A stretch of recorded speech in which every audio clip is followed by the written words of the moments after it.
Ce shiur est dédié à l'Elul Neshama, l'élévation de l'âme de Yehia ben Saïda Zechrono Livracha. Alors, Benjamin, repose ta question s'il te plaît. Alors ma question c'était, on dit que Dieu il a créé le monde par la mida de chesed.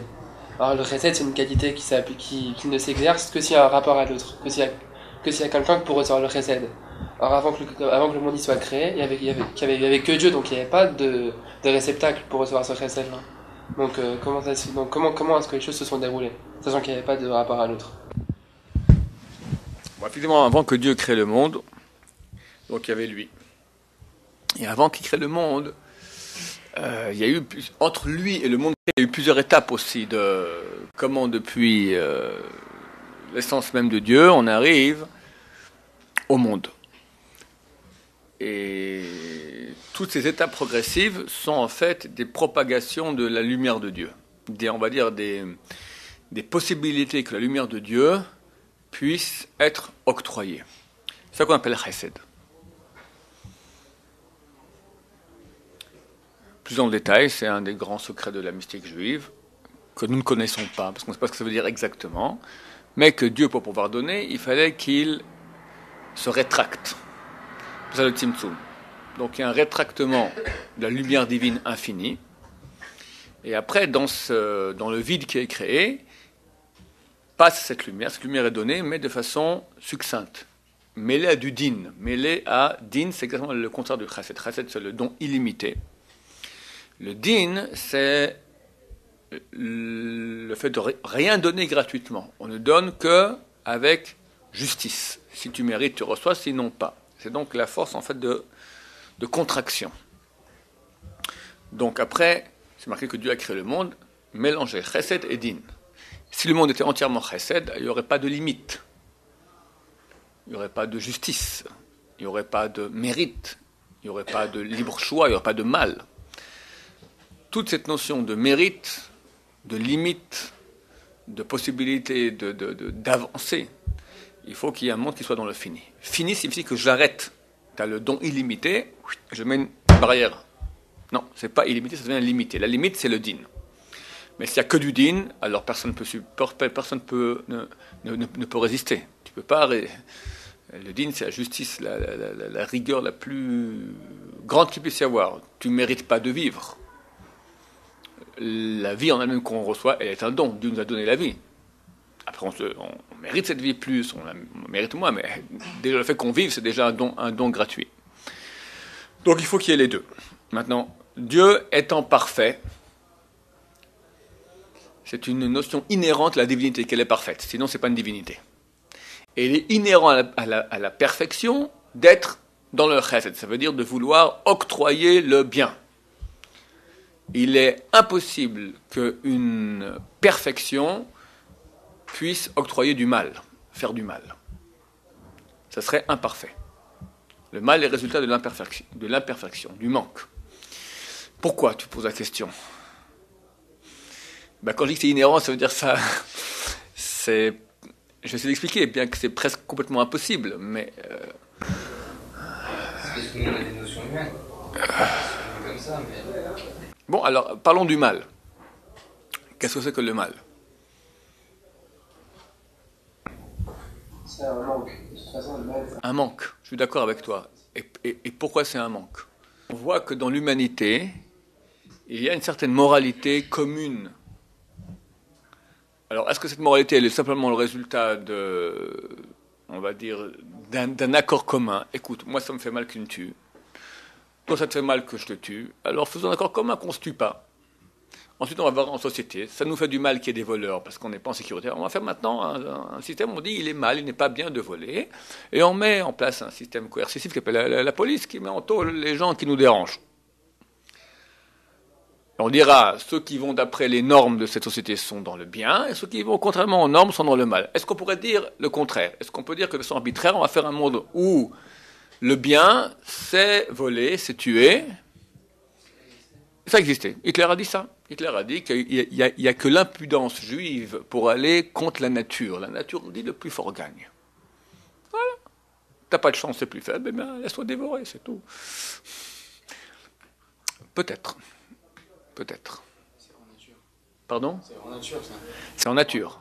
Alors, qui te dit maintenant? Hitler dit, la moralité est contre nature, donc la moralité est fausse. Il dit, c'est une invention juive. Das Gewissen ist eine jüdische Erfindung. Je vous le dis en allemand, d'accord? La conscience morale, c'est une invention juive. Parole de Hitler. Il a raison. Il a raison. Pardon. Alors, est-ce que la conscience morale, maintenant, c'est comme prétend Hitler, un système de référence arbitraire que nous disons bien et lui appelle cela mal? On peut changer les données et dire non, au contraire, la nature est bonne et c'est au contraire la conscience morale qui est mauvaise. Ou est-ce que nous pouvons, et c'est ça, c'est sur quoi je tends maintenant, et je ne sais pas si je vais y arriver, à dire, de pouvoir prouver rationnellement qu'il est inhérent, il est nécessaire, obligatoire à la perfection d'interdire le vol, d'interdire l'adultère, d'interdire le meurtre, au contraire, de prôner l'amour. On voit que la nature animale, on va dire, et notre nature, lorsque nous ne sommes pas d'efforts sur nous-mêmes, elle est égoïste. Alors que le don à l'autre nécessite un effort. C'est contraire à ma nature.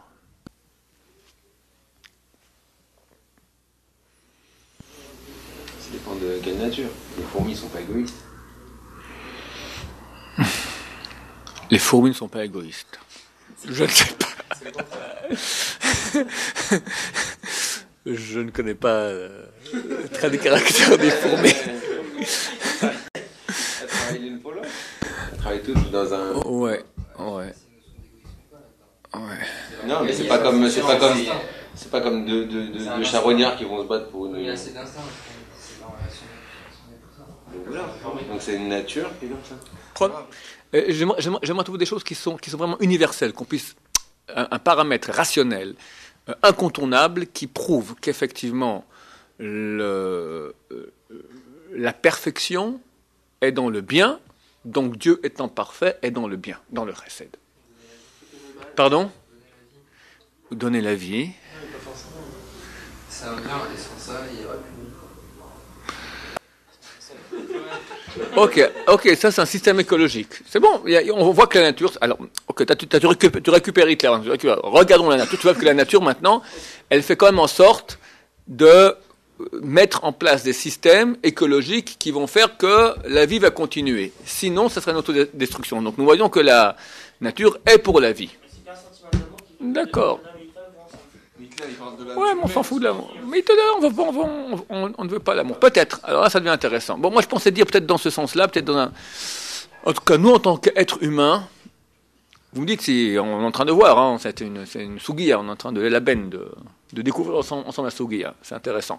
Est-ce que moi, maintenant, en tant qu'être humain, j'ai en moi certaines qualités ou certains traits de caractère qui sont universels et qui prouvent qu'effectivement j'ai en moi une image divine? Bon, la Torah prétend par exemple que la demande de sens, la sensibilité à la vérité, le fait d'être authentique provient de Dieu. Que répond Hitler à une chose pareille? C'est intéressant de voir que au niveau physique, lorsque quelqu'un ment, si c'est un mauvais menteur, un bon menteur, c'est quelqu'un qui sait mentir de façon, on ne voit pas qu'il ment. Mais un mauvais menteur, un petit enfant qui n'est encore pas trop habitué à mentir, ou un type honnête. Les gens qui s'habituent à mentir sont des parfaits acteurs et ont l'air tout à fait authentiques. Attends, un mauvais menteur, un gosse. Alors c'est très intéressant de voir que lorsqu'il ment, il quitte la ligne droite, ne te regarde pas dans les yeux. Où lui va dire, c'est toi qui as mangé le gâteau au chocolat? Non, c'est pas moi. Pourquoi tu regardes là-haut? Regarde-moi dans les yeux. Alors le papa, pas trop intelligent, qui fait, regarde-moi dans les yeux, c'est toi qui as mangé le gâteau? Il dit, oui, c'est moi. D'accord. Il va commencer à savoir à mentir à son père. Mais au moins, il y aura un petit silement des yeux, parce qu'il est encore honnête, le gosse. Puis au bout d'un moment, c'est des parents qui disent que ils avaient un enfant menteur, puis vers l'âge de 10-11 ans, il a arrêté de mentir. Il se trompe. les éducateurs savent très bien, ils arrivent à mentir tellement bien. Ils ont appris à mentir sans se faire attraper, c'est tout. Donc ils ont l'air tout à fait honnêtes. Donc les parents enseignent à leurs enfants à comment mentir.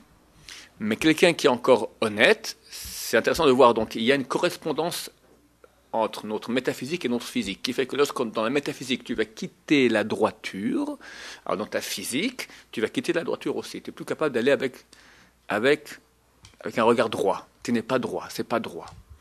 On a en nous une sensibilité à la droiture, à l'honnêteté, à la vérité, l'amour dont tu as parlé, le vrai amour, c'est-à-dire l'acte de don altruiste pour l'autre.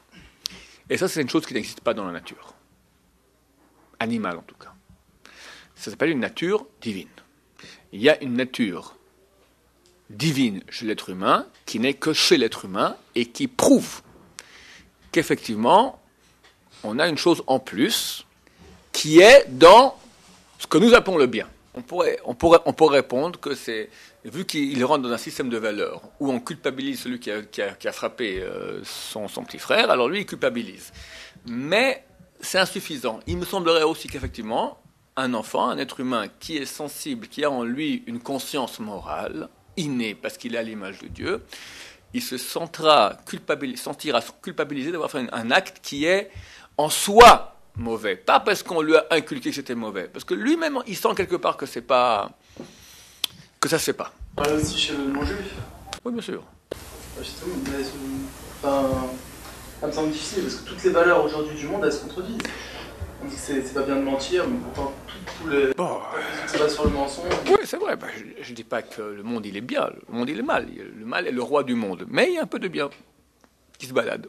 Et tu as aussi, chez les goïms, Chassidou Montaolam, il y en a. Tu as des gens qui ont fait des actes. On voit bien des gens dans la Seconde Guerre mondiale qui ont sauvé des Juifs au péril de leur vie. Ils n'avaient rien à y gagner. Si ce n'est que leur conscience morale qui leur disait, c'est un être humain que je suis prêt à aider au péril de ma vie. Il n'y gagnait ni de l'argent, ni du kavod. Et je ne sais même pas si c'est mu par une éducation. Ça se peut qu'il y a aussi de l'éducation, mais on voit que beaucoup de personnes qui ont été éduquées de la même façon, un verra les convois juifs fera rien, et un va aller sauver une vie. Pourquoi? Donc, si on peut arriver à ce point-là et dire qu'effectivement, il y a dans l'humanité, dans la création, du bien, et que ce bien est dans le don, ce bien est dans la vérité, donc forcément, si on parle de notion de perfection, elle va dans ce sens. Et Dieu étant parfait, donc il est don, il est vérité.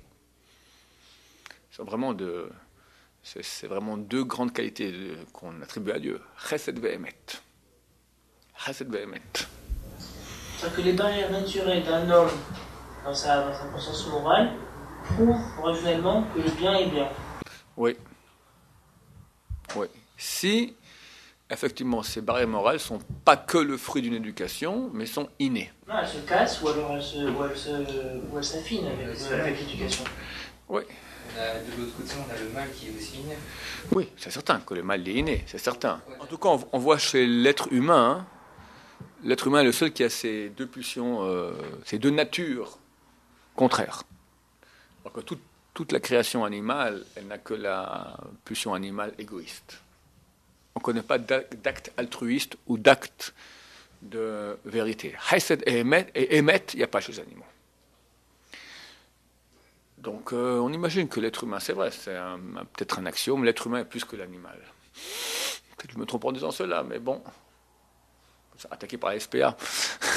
Osez dire que l'être humain est plus que l'animal. Bon, mais nous pensons que l'être humain est quand même plus que l'animal, et on voit qu'est-ce qu'il a en plus, justement, cette dimension que de tout temps, dans toutes les sociétés, on a appelé bien. Hitler peut dire ce qu'il veut dire, mais en tout cas, on voit dans l'immense majorité, et à mon avis, dans toutes les sociétés du monde, on a quand même prôné le bien. Il y a une présence divine. Bon. En tout cas, on l'a prouvé avec ce que nous avons en nous.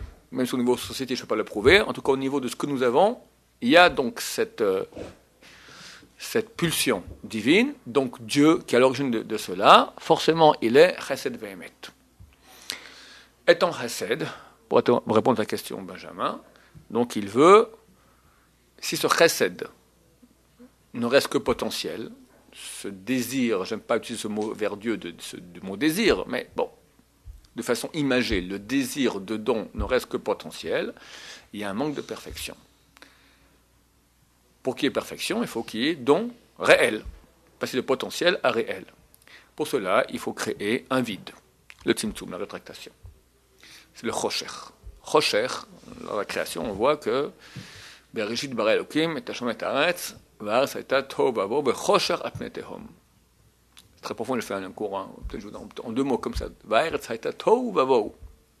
Tohu, c'est quoi tohu?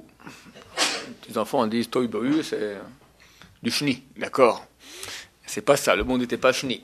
Tohu vavohu. Tohu, comme dit Rashi sur place, signifie une chose qui réveille en nous tehiya. Tehiya, c'est-à-dire une incompréhension.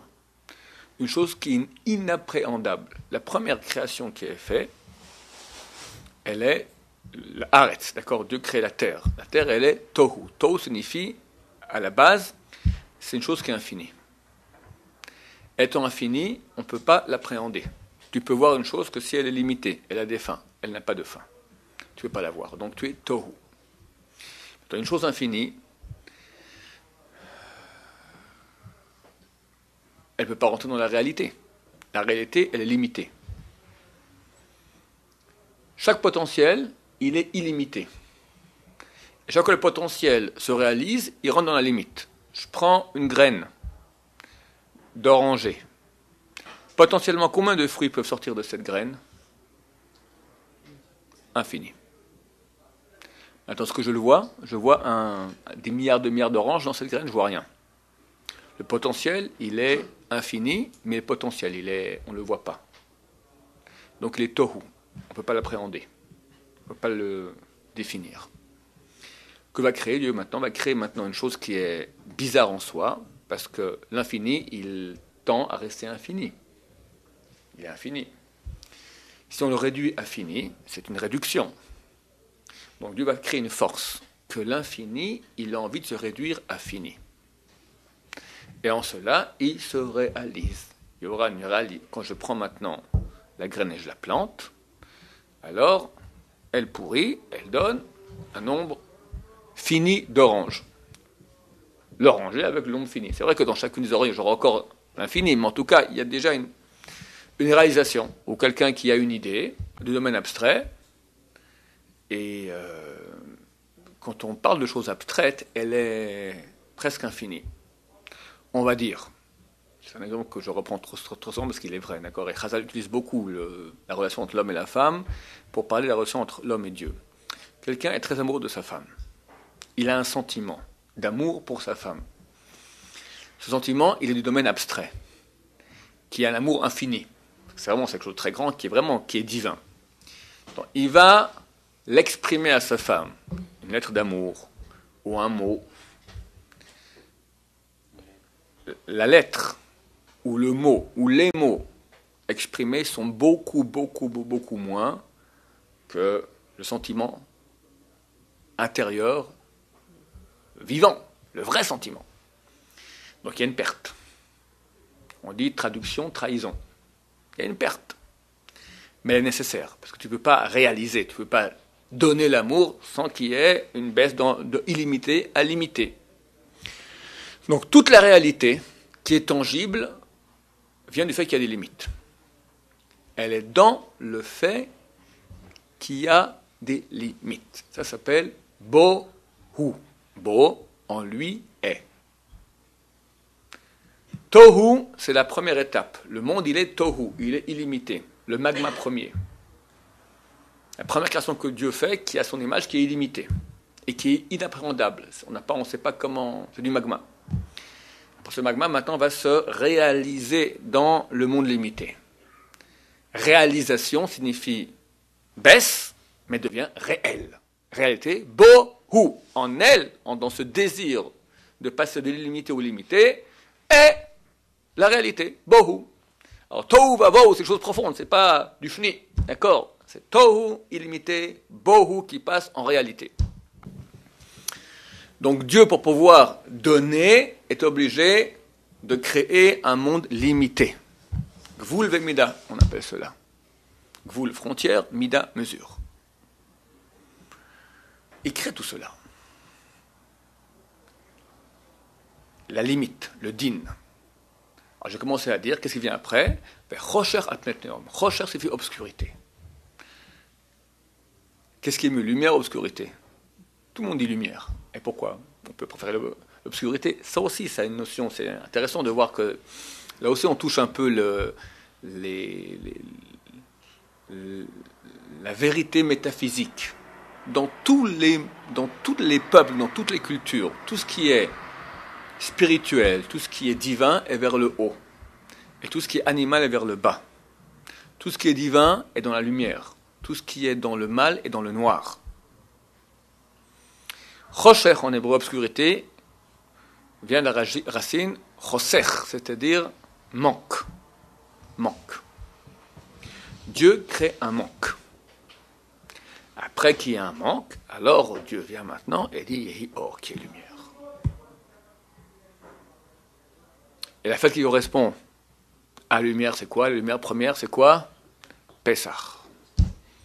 Où Dieu, par un acte gratuit, fantastique, sort le peuple juif d'Égypte. C'est un acte gratuit. C'est pour ça que la Maseret Psachim, on a commencé il y a 2-3 jours, commence par le mot Or, l'arba sort.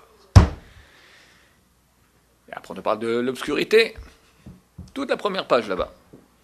Tu as l'obscurité et Dieu maintenant donne lumière. Donc, Benjamin, comment était ta question? Elle était, si Dieu il est bon, alors comment il peut être bon s'il n'y a pas de réalité? Donc il crée, il se rétracte, crée une réalité qui en manque, recherche et lui influe la lumière.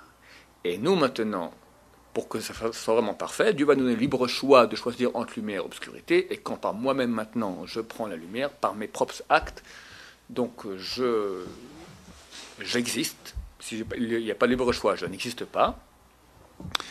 Et j'existe à une amplitude de lumière divine.